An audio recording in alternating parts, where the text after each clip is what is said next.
एक बार एक शिकारी शिकार करने के लिए जंगल में पहुंचा। उसने अपने तीर पर बहुत ही खतरनाक जहर लगाया और शिकार को निशाना बना करके उसने तीर को छोड़ा, लेकिन उसका तीर चूक गया और तीर एक पेड़ पर जा लगा।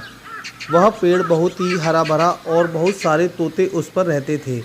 जैसे ही वह जहरीला तीर उस पेड़ पर जाकर लगा, वह पेड़ धीरे धीरे सूखने लगा और उस पेड़ पर जो भी तोते रहते थे वह एक एक करके उस पेड़ को छोड़कर जाने लगे।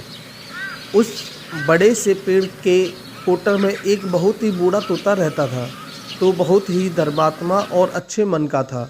सभी तोते उस पेड़ को छोड़कर जाने लगे थे, लेकिन वह बूढ़ा तोता जाता था, दाना लेकर के आता और उसी कोटर में आकर बैठ जाता, परंतु उस पेड़ को छोड़ने को तैयार नहीं था। बूढ़े तोते के साथियों ने कई बार आकर के उसे समझाया कि यह पेड़ सूख रहा है और किसी दिन भी गिर जाएगा, चलो किसी और पेड़ पर चलकर रहा जाए, परंतु वह बूढ़ा तोता वहाँ से जाने को तैयार नहीं हो रहा था। अब यह बात देवराज इंद्र तक पहुँची। उन्हें बताया गया कि एक तोता है, वह जिस पेड़ पर रहता है उस पेड़ पर एक जहरीला तीर लगने के कारण सूखने, गिरने, खत्म होने के कगार पर आ पहुँचा है और वह बूढ़ा तोता अभी भी वहीं पर रह रहा है।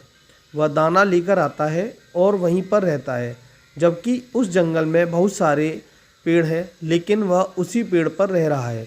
देवराज इंद्र प्रकट हुए और उस बूढ़े तोते से कहने लगे कि आप बहुत धर्मात्मा हैं, बहुत ही अच्छे मन के हैं, लेकिन आप इस पेड़ को छोड़कर किसी और पेड़ पर चले जाइए, क्योंकि यह पेड़ कुछ ही दिनों में गिर जाएगा।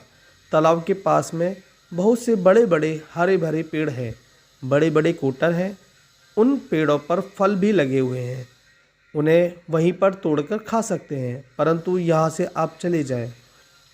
तोता बोला, माफ़ कीजिएगा, इस पेड़ ने मुझे जीवन दिया है, शिकारियों से मेरी रक्षा की है, हर मौसम में मेरे साथ रहा है, यह कोटर मेरा घर है, यहाँ मैं पला बड़ा हूँ, इस पेड़ को मैं छोड़कर कैसे जा सकता हूँ? इस पर संकट आया तो क्या मैं इसे छोड़कर चला जाऊँ? मैं ऐसा कभी नहीं करता। देवराज इंद्र तोते की इस बात से बहुत ही प्रसन्न हुए। उन्होंने तोते से कहा, मैं आपके इस बात से बहुत ही खुश हूँ, मांगो जो आपको मांगना है। उस बूढ़े तोते ने कहा, मुझे बस इतना मांगना है कि जिस पेड़ ने मुझे जन्म दिया, जहाँ मैं रहा, पला बड़ा, जिसे आप मेरा जन्मभूमि कह सकते हो, आप इसे फिर से वैसा ही हरा भरा कर दो जैसा यह था। देवराज इंद्र ने अमृत से उस पेड़ को सींच दिया और पहले की तरह हरा भरा कर दिया। अब वापस से उस पेड़ पर आकर के बाकी तोते रहने लगे। वह बूढ़ा तोता कुछ समय तक और जिंदा रहा, फिर उसकी मृत्यु हो गई और वह स्वर्ग में चला गया।